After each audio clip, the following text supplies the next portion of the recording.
할렐루야. 오늘도 함께 말씀 통하여서 주님 주시는 은혜를 나누게 되길 소망합니다. 지난번에 저희 충주 동지방에 종민교회를 담임하시는 우리 서병선 목사님이 교회에 잠깐 방문하신 적이 있었습니다. 이제 볼일을 마치시고 나가시는 길에 이제 밖에 나가서 목사님 안녕히 가시라고 인사를 드리는데 그 목사님이 갑자기 질문을 하나 하셨어요. 저희 교회의 정면에 보면은 그 거대한 유리의 스테인 글라스가 있지요. 거기에 보면은 비둘기가 하나 그려져 있고요. 그 밑에 IHS라고 쓰여져 있습니다. 그러면서 물어보는 거예요. IHS가 어떤 의미인지 아세요? 라고 물어보더라고요. 여러분들 혹시 아시나요? 네, 저도 잘 몰랐습니다. 그래서 잘 모른다는 표정을 짓고 있으니까 굉장히 친절하게 알려주셨는데 그 뜻이 무엇이냐면은 헬라어로는 예수라고 하는 말의 첫 세 글자를 의미하고요. 라틴어로는 예수는 인류의 구세주라는 말의 첫 글자를 따서 IHS라고 한다라고 알려주셨습니다. 제가 그 이야기를 들으면서 야, 내가 저거를 매일 봤는데 매일 보면서도 무슨 뜻인지 모르고 그냥 보고 지나갔었구나 하는 생각이 들었었습니다. 매일 보는 단어라도 사실 그 의미를 잘 모르는 경우가 우리한테 있다는 거지요. 한 가지 더 소개하면 우리가 교회에서 자주 쓰는 단어, 또 기도하면서 많이 쓰는 말 중에 하나가 하나님 역사하여 주시옵소서라는 말입니다. 대체 이때 말하고 하는 역사란 무엇인가? 우리는 보통 역사라고 하면은 히스토리, 그러니까 과거의 어떤 기록들을 역사라고 생각하는데 아마 이때 하는 말은 역사의 뜻이 아닐 것입니다. 여기서 말하는 역사는 불일역에 일사자를 써서 일하다라는 말입니다. 그래서 영어로는 work라는 말로 번역이 되지요. 저는 사실 이 역사가 하나님 힘써 주시옵소서, 그래서 힘력자인 줄 알았는데 그게 아니라 하나님 일해 주시옵소서라고 하는 역사라는 뜻이었습니다. 저는 오늘 여러분과 하나님의 역사, 그러니까 하나님의 일하심을 이어가라라는 제목으로 여러분과 말씀을 나누려고 합니다. 오늘의 말씀 통해서 우리 모두가 하나님의 역사, 하나님의 일하심을 이어가는 자들이 되기를 소망합니다. 오늘 우리가 함께 읽은 출애굽기 1장의 말씀은 창세기의 마지막 인물인 요셉이 죽고 난 뒤에 이스라엘의 위대한 지도자였던 모세가 태어나기 전에 있었던 사건입니다. 창세기 마지막에 요셉이라는 인물이 나타나는데요. 이 사람이 참 대단한 인물이었죠. 마지막에는 이제 애굽의 총리가 되었습니다. 자신이 성공하게 되고 하나님의 능력으로 이 땅에서 굉장히 좋은 지위를 얻게 되니까 이 아버지인 야곱, 이스라엘과 형들과 조카들에게 좋은 것을 해주고 싶었어요. 그래서 선물 중에 선물 중에 최고라고 하는 무엇을 선물하냐면 부동산을 선물을 해주게 됩니다. 그게 바로 창세기 47장 27절 말씀인데요. 이스라엘 족속이 애굽 고센 땅에 거주하며 거기서 생업을 얻어 생육하고 번성하였더라. 요셉이 아버지와 형제들을 위해서 마련한 땅이 있었다는 거예요. 그 땅이 바로 고센이라고 하는 땅이었습니다. 그래서 이 고센 땅으로 이주한 야곱의 족속 70명이었는데 이 70명은 하나님의 은혜 안에서 고센 땅에서 생육하고 번성하는 은혜를 누리게 됩니다. 그렇게 세월이 지났습니다. 이제는 요셉의 이야기를 기억하는 애굽의 왕들이 없어지게 되었어요.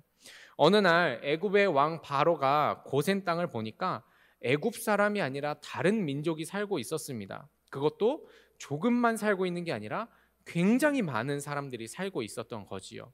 이 바로는 알 수 없는 불안감과 두려움에 휩싸이게 됩니다. 그래서 출애굽기 1장 8절에서 9절 말씀을 보면 요셉을 알지 못하는 새 왕이 일어나 애굽을 다스리더니 그가 그 백성에게 이르되 이 백성 이스라엘 자손이 우리보다 많고 강하도다. 그래서 애굽의 바로는 이스라엘 족속들에게 고역을 맡깁니다. 힘든 일을 맡기는 거죠. 고센 근처에다가 비돔이라는 성과 라암셋이라는 성을 짓게 만들었습니다. 이스라엘 자손은 매일같이 고된 노역에 끌려가게 됩니다. 그런데 놀랍게도 이렇게 힘든 상황 속에서도 하나님이 축복하시니까 그들이 더 강하여지고 번성하게 되는 은혜를 누리게 됩니다. 출애굽기 1장 12절 말씀에 그러나 학대를 받을수록 더욱 번성하여 퍼져가니. 사랑하는 성도 여러분, 저는 이 부분을 꼭 여러분과 짚고 넘어가고 싶습니다.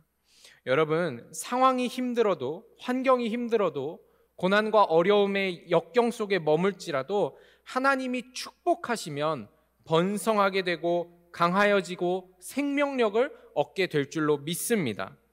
상황이 중요한 게 아닙니다. 환경이 중요한 게 아닙니다. 하나님이 축복하시는 것이 중요한 것입니다. 특별히 지금 코로나로 인해서 시대가 참 어렵다라고 이야기를 하지요. 오늘날 우리가 정말 어려운 시대를 살아가고 있습니다. 그러나 이런 때일수록 우리는 무엇을 바라야 하는가? 하나님의 축복과 하나님의 일하심을 바라야 할 줄로 믿습니다. 이런 상황이지만 절망과 낙심의 상황이지만 하나님이 일하시고 하나님의 은혜가 부어지고 하나님이 축복하시면 더욱 강성하여지는 은혜가 있을 줄로 믿습니다. 그 은혜와 축복을 누리는 충주남북교회와 우리 모두가 되기를 소망합니다. 자, 오늘 말씀은 고난이 주어졌지만 하나님의 은혜로 말미암아 더 강하여지는 이스라엘 민족들에게 있었던 이야기입니다. 애굽의 왕 바로는 고역 속에서도 이 이스라엘 백성들이 점점 더 강해지는 걸 보고 특단의 조치를 내리게 되는데요. 바로 산하 제한 정책이었습니다. 그래서 말씀 출애굽기 1장 15절 16절을 보면 애굽 왕이 히브리 산파 시브라라 하는 사람과 부하라 하는 사람에게 말하여 이르되 너희는 히브리 여인을 위하여 해산을 도울 때 그 자리를 살펴서 아들이거든 그를 죽이고 딸이거든 살려두라. 애굽 왕 바로는 이스라엘의 산파를 부릅니다. 그래서 시브라랑 부하라고 하는 사람인데 이 사람에게 해산을 할 때 이 아이가 남자아이면 죽이고 여자아이면 살려줘라 라고 하는 굉장히 끔찍한 명령을 내리게 되는 거죠. 이렇게 이스라엘 민족의 인구를 조절해서 그들을 계속해서 노예로 삼고자 하는 계략이 이 가운데 있었던 겁니다. 그런데 놀랍게도 이 시브라와 부하라고 하는 산파들이 이 왕의 명령을 듣지를 않습니다. 계속해서 이스라엘 민족의 숫자가 늘어만 갑니다. 그러자 왕이 다시 한번 이들을 불러서 이야기를 하게 되는데요. 출애굽기 1장 17절에 보면 성경이 이 두 산파에 대해 이렇게 말하고 있습니다. 그러나 산파들이 하나님을 두려워하여 애굽 왕의 명령을 어기고 남자 아기들을 살린지라. 성경은 산파들이 하나님을 두려워함으로 애굽 왕의 명령을 어겼다라고 이야기를 합니다. 산파들은 바로의 명령보다 하나님을 더 두려워했던 사람이었습니다. 그래서 남자 아기들을 살려주었는데 여러분 놀랍게도 이때 살아난 아이 중에 특별한 아이가 한 명 있었습니다. 바로 레위 지파의 아므람의 아들 모세라는 아이가 이 산파들의 손을 통해서 생명을 얻게 되었습니다. 이 산파들은요 알지 못했을 것 같아요. 하나님의 위대하신 계획과 하나님의 일하심을 알지 못했습니다. 그러나 하나님은 이 두 산파를 통해서 하나님의 계획을 이어가셨고 하나님의 일하심을 이어가셨습니다. 생각해 보십시오. 여러분 만약에 이 두 산파가 왕의 말에 복종하고 순종했다면 어떻게 되었을까? 저는 개인적으로는 하나님이 다른 방법을 통해서 모세를 살리셨을 거다라는 생각을 하게 됩니다. 그러나 중요한 것은 오늘 우리가 만나게 되는 이 이야기, 이 두 산파의 이야기는 여기에 기록되지 못했을 거다라는 생각입니다. 여러분, 우리가 이 두 산파의 이야기를 기억하게 되는 이유가 무엇인지 아십니까? 이 두 사람이 하나님의 역사, 하나님의 일하심을 이어가는 사람이었기 때문에 그렇습니다. 사랑하는 성도 여러분, 우리도 마찬가지입니다. 우리가 하나님의 역사를 이어갈 때 우리는 기억될 만한 사람이 됩니다. 반대로 우리가 하나님의 역사를 이어가지 못하게 될 때 우리는 기억할 가치가 없는 사람이 됩니다. 우리 충주남부교회도 마찬가지입니다. 그렇기 때문에 그리스도인에게 가장 중요한 것은 하나님의 역사를 이어가고 있느냐, 이게 제일 중요한 것입니다.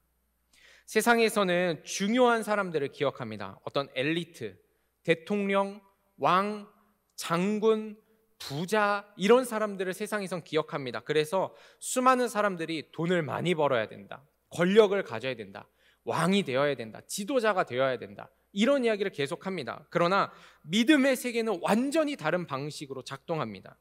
여러분, 믿음의 세계에서는 성공보다 더 중요한 것이 있는데 바로 하나님의 역사를 이어가는 것입니다. 아무리 성공했다 하더라도 하나님의 역사를 이어가지 못하면 그 사람은 이 영적 세계에서, 성도들의 세계에서 기억될 가치가 없는 사람이 됩니다. 반대로 비록 성공하지 못했다 하더라도 하나님의 역사를 이어가고 하나님의 계획을 이루어가는 사람이 되면 그 사람은 기억할 만한 사람, 기억해야만 하는 사람이 되는 것입니다. 1907년 평양 장대현 교회에서 기도회를 인도하던 중에 길선주 장로님이 갑자기 일어나서 고백을 하기 시작했습니다. 여러분, 저는 아간과 같은 죄인입니다. 이런 고백을 하기 시작했어요. 그러면서 하는 고백이 뭐였냐면 친구 한 사람이 죽으면서 남은 재산을 잘 정리해 달라고 했답니다. 그래서 정리를 하다가 그 중에 100원, 당시로는 꽤 큰 돈이었어요. 지금은 100원이 약한 돈이지만 당시엔 꽤 큰 돈이었는데 이 100원을 자기가 재산을 처분해주는 수고비로 챙겼다는 거예요. 길선주 장로님이 이 문제를 놓고 회개하고 막 기도를 하기 시작하면서부터 이 장대현 교회에 뜨거운 성령의 역사가 일어나는데 그게 바로 1907년 평양 대부흥의 역사의 시작이었습니다. 여러분, 우리가 다 알다시피 이 1907년 평양 대부흥으로 인해서 지금 한국교회의 영성과 이 교회의 성장이 이루어지지 않았습니까? 여러분, 그렇기 때문에 우리가 이 부흥을 기억하고 이 길선주 장로님을 기억하는 것 아닙니까? 여러분, 생각해 보십시오. 길선주 장로님은 막 엄청난 부자가 아니었어요. 왕도 아니었고 장군도 아니었고 뭐 대단한 독립운동가도 아니었었습니다. 그럼에도 불구하고 우리가 이 장로님을 기억하는 이유, 그것은 하나님의 역사를 이어가는 사람이었기 때문에, 하나님의 계획을 이어가고 한국 교회를 향한 하나님의 일하심을 이어가는 사람이었기 때문에 우리가 기억하는 것입니다. 여러분, 마찬가지입니다. 우리도 하나님의 역사를 이어가야 할 줄로 믿습니다. 교회와 성도의 가장 큰 복은 하나님의 역사를 이어가고 계획과 사명을 이루어가는 일인 줄로 믿습니다. 그렇다면 하나님의 역사를 이어가려면 어떻게 해야 할까? 오늘 말씀 17절에 보면 히브리 산파 시브라와 부하가 하나님의 역사를 이어갈 수 있었던 비결이 나옵니다. 출애굽기 1장 17절에 그러나 산파들이 하나님을 두려워하였다. 이 산파들이 하나님의 역사를 이어갈 수 있는 일은 무엇일까? 비밀은 그들이 하나님을 두려워했다는 거예요. 이 두려워했다는 말을 조금 유식한 말로 바꾸면 하나님을 경외했다라는 말입니다. 여러분, 시브라와 부하는요, 산파였어요. 여러분, 산파라는 말은 그들의 사회적인 신분이 별로 대단하지 않다는 말입니다. 여러분, 산파는 보통 누가 합니까? 지금은 이제 이 의학이 굉장히 발달하면서 의사들이 하죠. 근데 옛날에 산파, 그럼 누가 했습니까?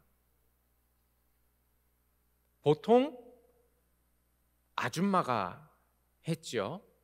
또 할머니가 했습니다. 그렇죠? 시브라와 부하는 아줌마나 할머니였을 거예요. 사회적으로 영향력 있는 사람이 아니었다는 말입니다. 그러나 그들은 하나님을 경외하는 사람이었다.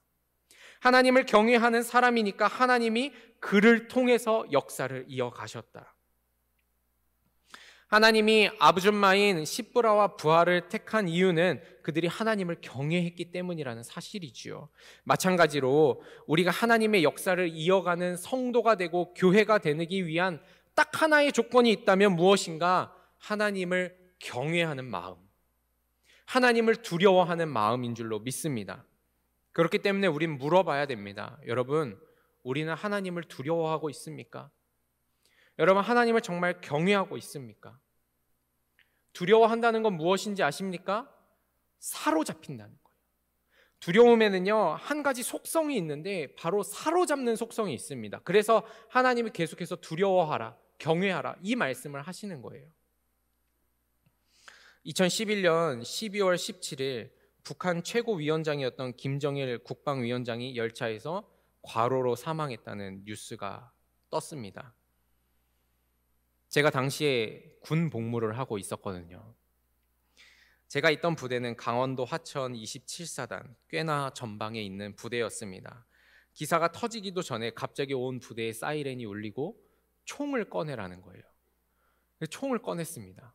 그리고서는 갑자기 몇 명이 막 가더니 탄약고에서 총알을 꺼내는 거예요. 그리고는 우리에게 방송하는 게 뭐였냐면 관물대에 있는 짐을 그 군용 가방이 있습니다. 더블팩이라고 하는 가방이 있는데 거기다가 짐을 싸라는 거예요. 막 짐을 싸고 완전군장을 탁 해놓고서는 그 생활관에 앉아가지고선 기다리고 있었습니다. 좀 마음이 무섭더라고요. 근데 갑자기 소대장님이 문을 탁 열고 들어오더니 자, 지금부터 한 명씩 가서 부모님한테 전화해라. 야, 저는 전쟁 나는 줄 알았습니다. 정말 막 눈물이 날 것 같아요. 지금 생각해도 눈물이 날 것 같아요. 눈물이 날 것 같더라고요. 얼마나 무서운지요. 그 상태로 저희가 3일을 있었거든요. 3일 동안 씻지도 않고 그 방 안에 앉아가지고서 뉴스만 계속 보고 대기 상태로 있는 거예요. 잠잘 때도 총을 안고 자고. 야, 그렇게 3일을 있는데 3일 동안 다른 생각을 못 하는 거예요. 이 사람이 그 전쟁 나는 거 아니야? 야, 진짜 전쟁 나면 어떡하지? 와, 전쟁 나면은 우리 부대까지는 그냥 포에 맞아 다 죽는다 그랬는데 내 인생이 이렇게 끝나나? 뭐 이런 생각이 들면서 두려운 마음이 확 들었습니다. 여러분, 두려움이란 이런 거예요. 사람을요 완전히 사로잡는 겁니다. 여러분, 두려운 마음 한번 생겨보신 적 있을 겁니다. 재정적인 두려움, 아니면은 자녀에 대한 두려움, 아니면은 뭐 부부에 대한 두려움, 인간관계에 대한 두려움이 생기면요 잠을 못 자요. 그 생각에 머리가 꽉 잡혀서요 아무것도 못합니다. 두려움이란 무엇인가? 사람을 사로잡는 거예요. 다른 것 못하게, 다른 행동 못하게 완전히 사로잡는 게 바로 두려움입니다. 그렇다면 하나님을 두려워하라는 말은 무엇인가? 하나님에게 완전히 사로잡혀라. 하나님이 하시는 말씀에 완전히 사로잡히라. 이게 바로 하나님을 두려워하라는 겁니다. 시브라와 부하는 하나님을 두려워했습니다. 하나님에게 완전히 사로잡혔습니다. 하나님을 향한 두려움이 이 왕을 향한 두려움보다 큰 사람들이었습니다. 그렇기 때문에 이 두 산파를 통해서 하나님이 일하시는 거예요. 성경을 보십시오. 하나님은 당신을 두려워하고 하나님에게 완전히 사로잡힌 사람들을 통해서 역사하시고 일하시는 분입니다. 하나님은 창세기에 보니까 믿음의 조상 아브라함을 세웠습니다. 이 아브라함이 돈이 많아서, 재능이 많아서 세운 게 아니었었어요. 아브라함은요 자신의 하나 있는 아들 이삭을 바치기까지 하나님을 두려워했던 사람입니다. 그래서 하나님이 아브라함을 세운 거예요. 아브라함이 이삭을 바칠 때 하나님이 이렇게 말씀하십니다. 창세기 22장 12절에 이제야 내가 하나님을 경외하는 줄 아노라. 너가 이제서야 나를 두려워하는 줄 알겠다. 이 말을 하시는 겁니다. 사랑하는 성도 여러분, 하나님은 당신에게 사로잡힌 사람, 하나님을 경외하는 자를 택하시는 분인 줄로 믿습니다. 우리가 하나님의 역사에 쓰임을 받으려면 어떻게 해야 하는가? 어떤 성도가 되어야 하는가? 하나님을 두려워하는 성도가 되어야 합니다. 하나님 앞에 완전히 사로잡힌 자가 되어야 됩니다. 하나님에게 완전히 잡힌 자가 된다는 건 무엇인가? 하나님의 말씀이, 하나님의 뜻이 내 인생의 최우선이 된다는 것입니다. 여러분, 히브리 산파 시브라와 부하를 보십시오. 이 산파들이 하나님을 두려워했다는 것을 무엇으로 나타내냐면 왕이 명령해도 듣지를 않는 거예요. 왕이 명령해도 따르질 않습니다. 왜? 하나님을 두려워하니까. 내 생명이 위험해질 수도 있지만 그것보다 하나님이 더 두려운 거예요. 내가 죽을지언정 하나님을 거역하지 못하겠다. 너무 무섭다. 나는 완전히 하나님의 뜻이 내 인생의 최우선이다. 사랑하는 성도 여러분, 하나님의 뜻과 명령에 온전히 순종하는 그리스도인입니까? 한번 돌아보십시오. 나는 정말로 하나님을 두려워하는 성도인가? 나는 하나님을 경외하고 있는가? 말로만 두려워한다고 하지 않는가?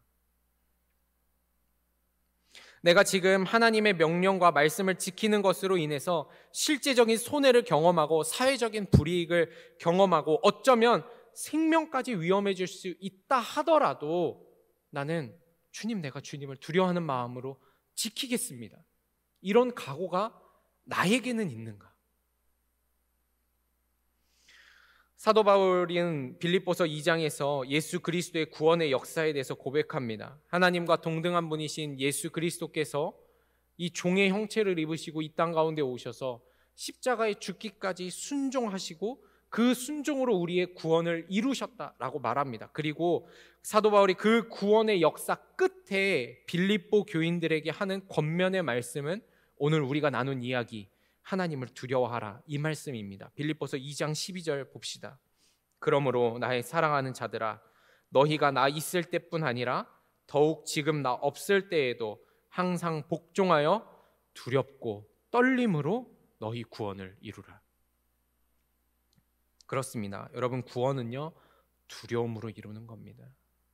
이 말은 구원은 하나님께 완전히 사로잡힌 자가 이룬다라는 말입니다.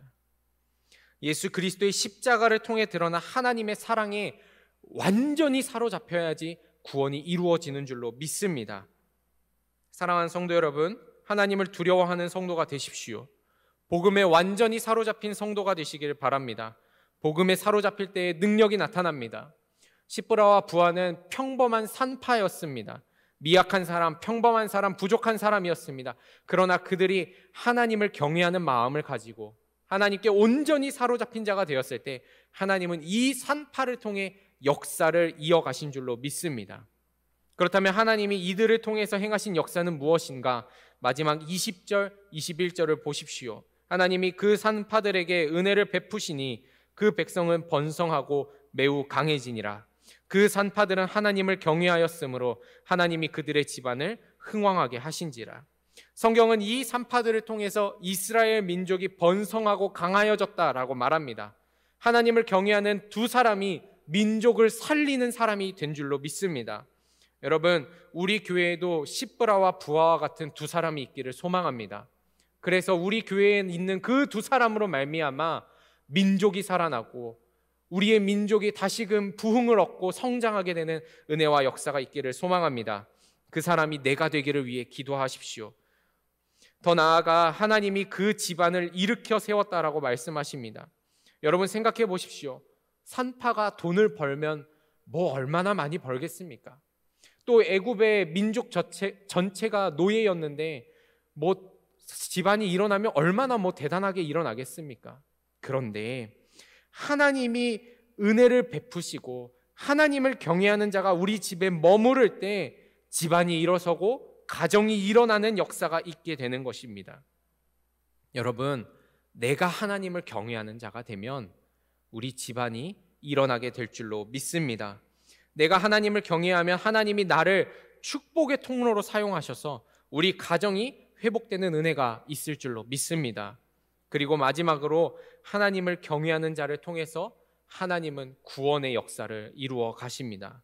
출애굽기 2장 1절에서 2절 말씀입니다. 레위 가족 중 한 사람이 가서 레위 여자에게 장가들어 그 여자가 임신하여 아들을 낳으니 그가 잘생긴 것을 보고 석 달 동안 그를 숨겼으나 시브라와 부하가 살려준 잘생긴 아들이 하나 있었는데 그 아이가 바로 모세였습니다. 이 모세는 훗날 이스라엘 백성을 애굽에서 구원해내는 하나님의 종으로 쓰임받게 됩니다. 그렇습니다. 하나님은 시브라와 부하를 통해서 하나님의 역사를 이어가십니다. 이 둘은 산파였지만 하나님을 경외하는 사람이었기 때문에 하나님이 이 둘을 통해 구원의 역사를 쓰게 하신 것입니다. 사랑하는 성도 여러분, 하나님의 역사를 이어가는 성도 교회가 되시기를 소망합니다. 하나님을 경외함으로 하나님이 이 시대에 사용하는 성도가 되고 교회가 되기를 위해 기도하시길 소망합니다. 그래서 여러분, 우리를 통해서 우리 민족이 살아나고 나의 집안이 살아나고 그리고 하나님의 구원의 역사가 이 땅 가운데 계속해서 이어져 가게 되기를 소망합니다. 그 하나님의 역사하심, 하나님의 일하심을 이어가는 우리 충주 남부교회와 성도가 되시기를 소망합니다. 기도하겠습니다.